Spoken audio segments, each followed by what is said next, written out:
अगर आप अपनी ऊर्जाओं को एक खास तरीके से रखते हैं तो ऐसा हमेशा होगा। ये दो चक्र जो निष्क्रिय और शरीर से बाहर होते हैं वे सक्रिय हो जाते हैं।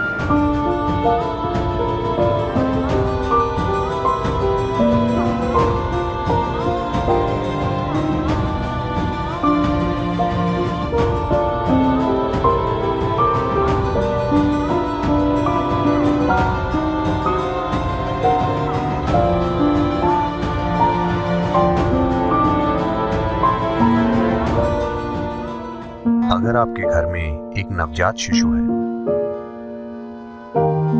तो आप देखेंगे कि कपाल का एक विशेष हिस्सा पूरा नहीं बना है। क्या आपने ध्यान दिया है? तो बच्चे को कोमलता से संभालना होता है। वहां पर सिर्फ त्वचा होती है, कोई हड्डी नहीं होती। तो यौगिक शब्दावली में इस भाग को ब्रह्मरंध्र कहते हैं। रंध्र का मतलब होता है एक मार्ग, जैसे छोटा छेद या सुरंग का मार्ग, तो इसे ब्रह्मरंध्र कहते हैं। तो ये शरीर में वो स्थान है जहां से जीवन भ्रूण में उतरता है। क्योंकि जीवन भ्रूण में आ गया है और जीवन अपने विकल्पों को खुला रखता है, यानी क्या ये शरीर उसे कायम रखने में सक्षम है या नहीं, तो जीवन विकल्प खुले रखता है। जीवन प्रक्रिया में इतनी जागरूकता होती है तो ये आखिरी मिनट तक उस चौर दरवाजे को खुला रखता है। वो इसे खुला रखना चाहता है। अगर वो अपने अस्तित्व के लिए उस शरीर को उपयोगी नहीं पाता तो वो शरीर को छोड़ देगा और ये शरीर के किसी दूसरे मार्ग से नहीं जाना चाहता। ये वहीं से जाना चाहता है जहां से आया था। एक अच्छा मेहमान हमेशा सामने के दरवाजे से अंदर आता है और सामने के दरवाजे से बाहर जाता है। अगर वो सामने के दरवाजे से आता है और पीछे के दरवाजे से बाहर जाता है तो मतलब उसने आपका घर साफ कर दिया है। So he wants to go out to the same door, so he keeps it open till the last minute. He wants to keep his choices. तो वो उसी दरवाजे से बाहर जाना चाहता है तो वो उसे खुला रखता है। आखिरी मिनट तक वो अपना विकल्प बरकरार रखना चाहता है। ऐसे कई मामले हैं। अगर यहाँ डॉक्टर या प्रस्तुति विशेषज्ञ हैं तो आपको पता होगा कि ऐसे तमाम मामले होते हैं जहाँ सभी चिकित्सा मापदंडों के अनुसार भ्रूण स्वस्थ था, सब कुछ ठीक था, पर किसी कारण से एक मृत शिशु पैदा हुआ। बस इसलिए क्योंकि अंदर मौजूद जीवन अभी भी चुन रहा था।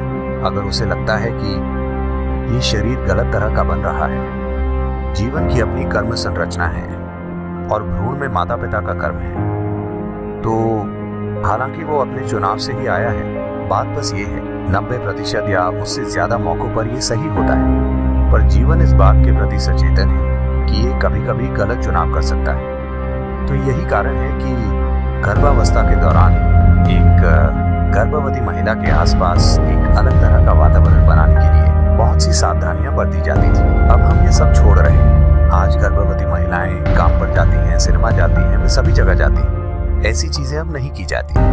ये सिर्फ इस उम्मीद से किया जाता था कि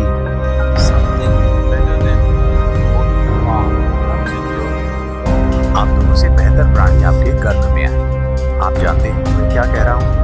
आप पति पत्नी हैं, आपके कुछ खास गुण हैं। आप चाहते हैं कि आपका बच्चा बस आपकी तरह नहीं बल्कि आपसे ऊंची गुणवत्ता का हो। आपसे बेहतर प्राणी आपके गर्भ में आना चाहिए। उस वजह से गर्भावस्था के एक खास चरण के बाद एक पति को भी उस महिला को देखने की अनुमति नहीं थी, क्योंकि उसे आराम और खुशहाली की एक खास अवस्था में रखना होता था।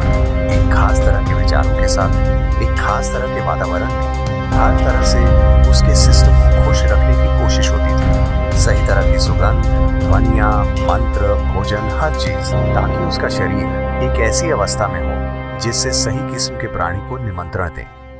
शायद आज की दुनिया में इन सब चीजों का सवाल ही नहीं उठता। तो अगर कोई प्राणी इस खास भ्रूण में प्रवेश करता है और उसके शिशु बनने के दौरान उसे उपयुक्त नहीं पाता तो वो चला जाता है। इसलिए एक द्वार खुला रखा जाता है। तो ये ब्रह्मरंध्र है। और एक दिन जब आप शरीर छोड़ते हैं उस समय भी आप किसी भी मार्ग से जा सकते हैं, लेकिन अगर आप ब्रह्मरंध्र से जाते हैं तो ये जाने का सबसे अच्छा तरीका है। अगर आप सचेतन रूप से शरीर के किसी भी हिस्से से जाते हैं तो ये ठीक है, लेकिन अगर आप ब्रह्मरंध्र से जा पाएं तो ये प्रस्थान करने का सबसे अच्छा तरीका है। तो चूंकि इस बारे में बहुत सी बातें होती हैं, तो इस बारे में किताबें लिखी गई हैं। एक बात यह है कि इसकी काफी संभावना है कि हो सकता है कि कोई इंसान अपने सिर के ऊपर या माथे के बीच में चीजों की कल्पना करना शुरू कर दे। वे कई चीजों की कल्पना करते रहते हैं। आपको यह समझने की जरूरत है कि आप जहां भी अपने मन को केंद्रित करते हैं वहां कुछ हलचल होगी। अगर आप चाहें तो अभी आजमा सकते हैं। अपनी छोटी उंगली को ऐसे रखें और इसकी नोक पर ध्यान केंद्रित करें। आप देखेंगे कि 1 मिनट के भीतर वहां कुछ हलचल होगी। शरीर के किसी भी हिस्से पर अगर आप अपना ध्यान केंद्रित करते हैं तो आप कुछ हलचल पर गौर करेंगे। तो इसे आपके भीतर हो रही किसी महान प्रक्रिया के रूप में गलत नहीं समझा जाना चाहिए। बेशक थोड़ी शारीरिक हलचल यहाँ वहां होती रहती है। कभी कभी ऐसा आपके साथ होता है। आप सो रहे होते हैं, शरीर का कोई हिस्सा थोड़ा सा हिलता डुलता है और ये और वो। खासकर अगर आप बहुत नर्वस हो तो ऐसा आपके साथ अक्सर हो सकता है। अगर आप सहज हैं तो शायद ऐसा ना हो। अगर आप थोड़े तनाव या दबाव में हैं तो ये आपके विभिन्न अंगों में हो सकता है, तो उसे भी गलत लेने की जरूरत नहीं है। मुझे नहीं पता कि मुझे ये कहना चाहिए या नहीं, क्योंकि अगर मैं ये कहता हूं तो आप हर तरह की चीजों की कल्पना करना शुरू कर देंगे।